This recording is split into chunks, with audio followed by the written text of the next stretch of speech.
আসসালামু আলাইকুম রাহমাতুল্লাহি বারাকাতুহু।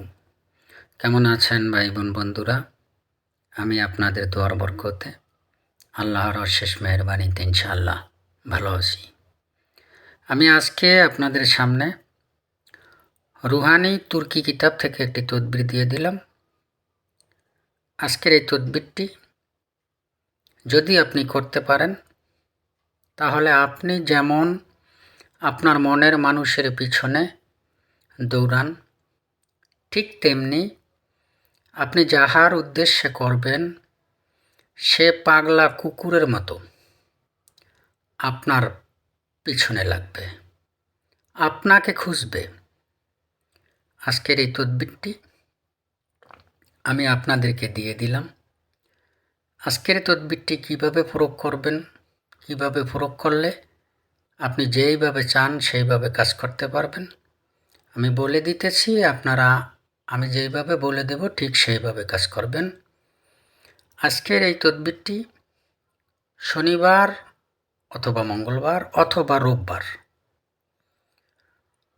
খুব ভোরে ঘুম থেকে উঠবেন, সূর্য উদয়ের আগে পাতলা করে একটি রুটি বানাবেন, উজু করে নেবেন, আগরবাতি জ্বালিয়ে নেবেন, যদি পারেন লোবান জ্বালিয়ে নেবেন, ধূপ লোবান জ্বালিয়ে নেবেন।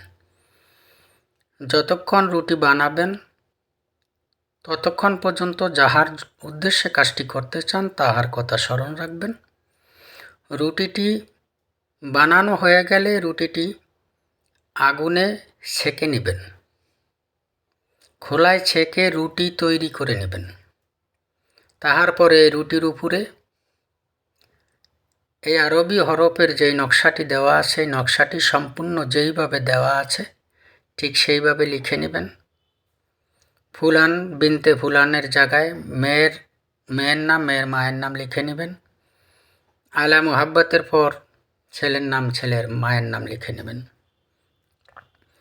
তাহার পরে আপনি যদি পুরুষের জন্য করেন একটি মহিলা কুকুরকে রুটিটি খাইয়ে দেবেন, আর যদি আপনি নারীর জন্য করেন তাহলে একটি পুরুষ কুকুরকে রুটি খাইয়ে দেবেন। কারণ আজকের এই তদবিরটি খুবই পাওয়ারফুল একটি তদবির। কালো কুকুরের প্রয়োজন নাই, যেই কোনো কুকুরকে আপনি খাওয়ালেই আপনার কাজ 100% হয়ে যাবে। অবশ্যই এজাজত নিয়ে কাজ করার চেষ্টা করবেন। আমার নাম্বার দেওয়া আছে, এজাজত নিয়ে কাজ করার চেষ্টা করবেন। আমি যেইভাবে বলেছি ঠিক সেইভাবে কাজ করবেন, ইনশাআল্লাহ 100% উপকার পাবেন। আমি ফালতু কোনো তদবির দেই না, কেউ অসৎ উদ্দেশ্যে আমার কোনো তদবির কেউ ব্যবহার করবেন না। আমি যেইভাবে বলেছি ঠিক সেইভাবে কাজ করবেন, উপকার পাবেন। আল্লাহ হাফেজ।